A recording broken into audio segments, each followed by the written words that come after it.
try begging. Fuck you. You think you know me? Huh? Well, let me tell you something. You have no idea what I'm capable of.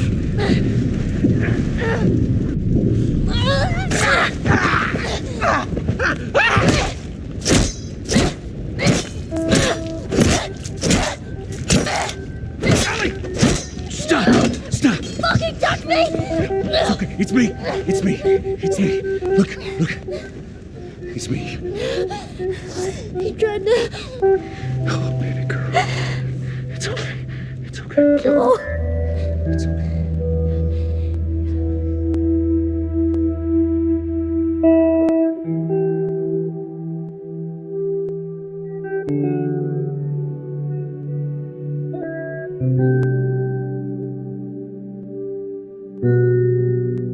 I'm a big fan of The Last of Us. I have a poster of the game on my wall, and I have been enjoying the new TV show a great deal.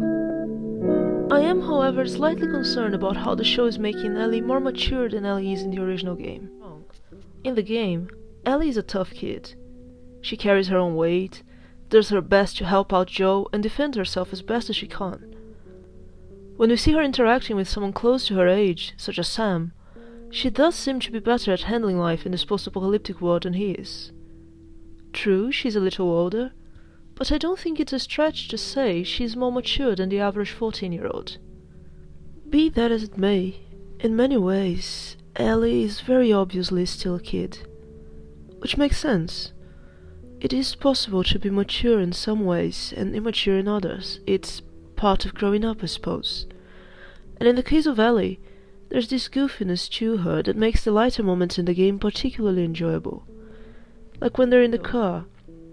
Ellie's in the back seat, and Joel notices she stole a pornographic magazine from Bill. She's curious about the picture, but not all that interested. She notices Joel's awkward about it, and she makes fun of him for that. She's at that age where she knows more about sex and porn than what adults would give her credit for, but not as much as there actually is to know about it, if that makes sense. In other words, a typical teenager. Well, that scene has played out very differently in the show. There's no reference to her having taken anything from Bill, and no jokes. The music tape is already in the car, and the whole scene feels a lot different. The goofiness was taken away. The scene is much more quiet and introspective. It's not bad, but it is different. Take another example from earlier in the same episode. Joe and Ellie have just left Tess behind to die, and Joe is taking it hard. But part of how he's dealing with the situation apparently is deciding not to speak to Ellie at all, and she calls him out for it.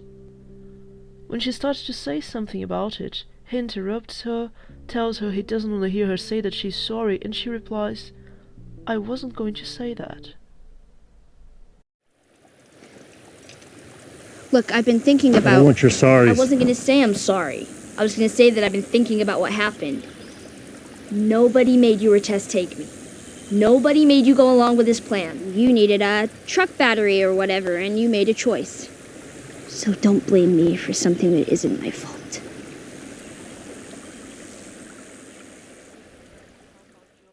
Now, there's nothing wrong with that line of dialogue. Ellie actually has a point. But it is a very mature point to make, a very mature way to look at the situation, and definitely a departure from how Ellie is portrayed in the game. That in itself is not a problem. I mean, I think I made a good case for how Ellie's portrayal in the show so far has been more mature, but that being said, having her be a little different than she was in the game is just a creative choice. It's not bad. The reason I'm concerned about this is because I think I know why they are making this choice, and I think it has to do with how we are supposed to interpret what happens later in the story. Now be aware, if you haven't played The Last of Us, beyond this point there will be spoilers, because we have to talk about the ending of the game. In The Last of Us, Joel's objective is to escort Ellie to the Fireflies, because they have doctors who will study her immunity to the cordyceps in order to develop a cure. In the end of the game, they finally find the Fireflies. However, Joel discovers that because the cordyceps infects the brain, the procedure Ellie must be subjected to will necessarily kill her. He then decides that cure or no cure, he cannot let that happen, so he tears that hospital down to save Ellie's life. Joel's motivations to do this are emotional ones. I won't dispute that. He has traveled alongside Ellie for months now. He has come to care about this girl and to see her as his own daughter. Obviously, he doesn't want her to die. That is easy to understand, I think, and it should be easy to empathize with as well. But since the game came out, and especially since The Last of Us Part 2 came out, a game in which one of the main characters brutally murders Joel because of what he did in that hospital, the internet has been flooded with people that say that Joel was actually a villain. That he acted selfishly, protecting his own surrogate daughter to the detriment of all mankind, as everybody would have benefited from a cure.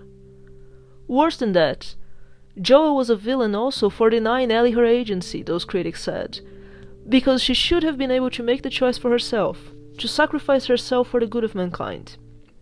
In addition to being a cold-blooded killer, a torturer, and altogether not a good guy, Joel took Ellie's choice from her, lied about it, and doomed humanity's future in the process.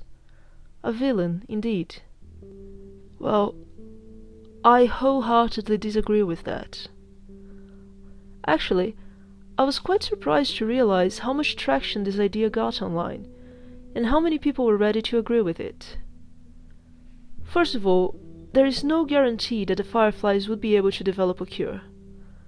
What they proposed to do to Ellie was essentially experimental surgery, which may or may not yield results and which would inevitably kill her. A child, I might add.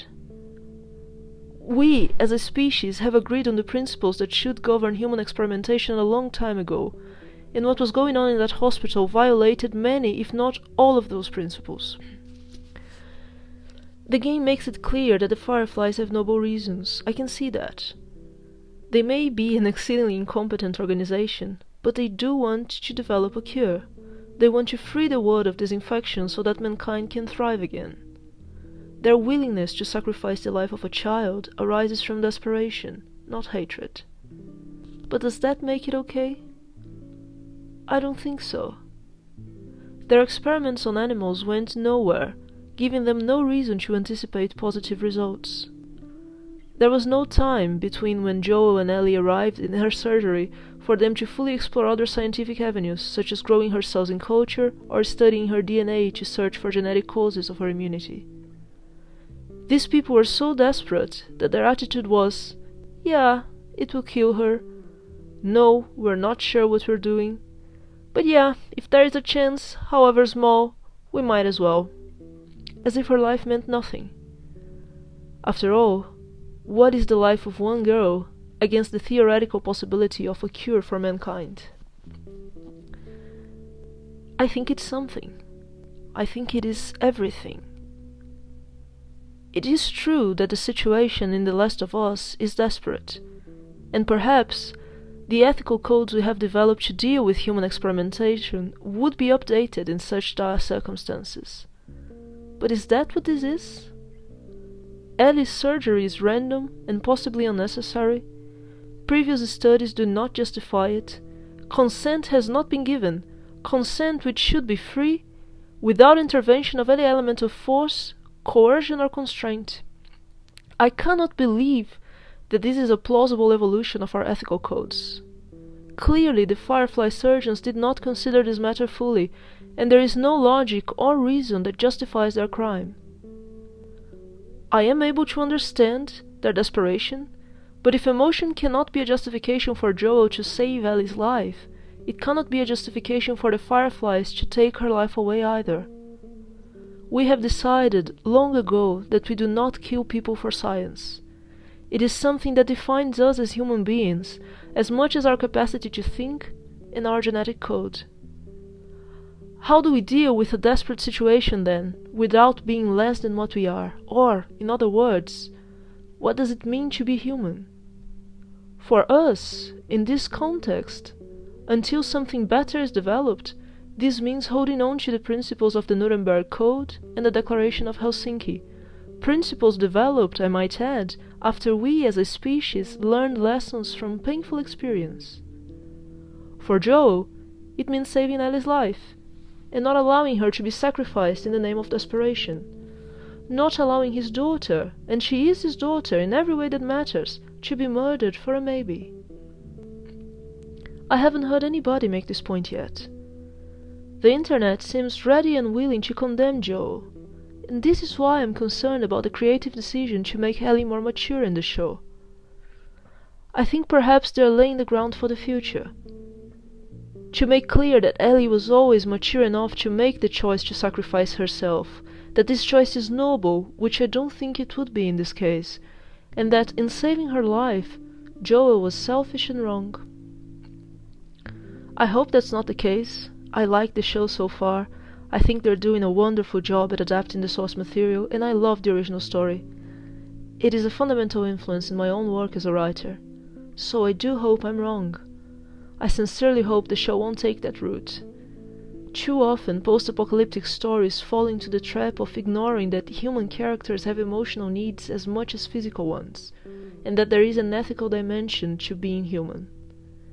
I hope The Last of Us will take advantage of that to part from previous zombie stories and demonstrate that although Joel, in saving Ellie, acted out of emotion, he shouldn't be condemned for it, and in fact, that there are non-emotional reasons to support his decision as well. After all, as Captain Jonathan Archer once said, much more beautifully than I ever could, we can't try to save humanity without holding on to what makes us human.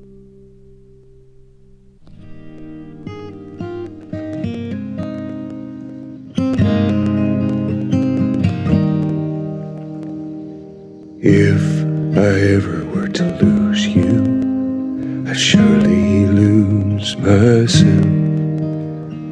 Everything I have found here, I'm not found by myself.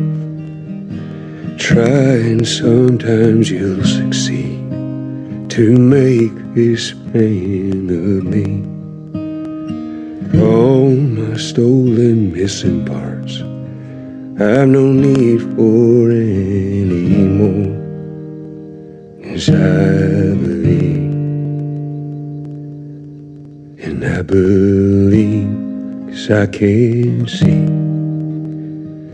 our future days, days of you and me.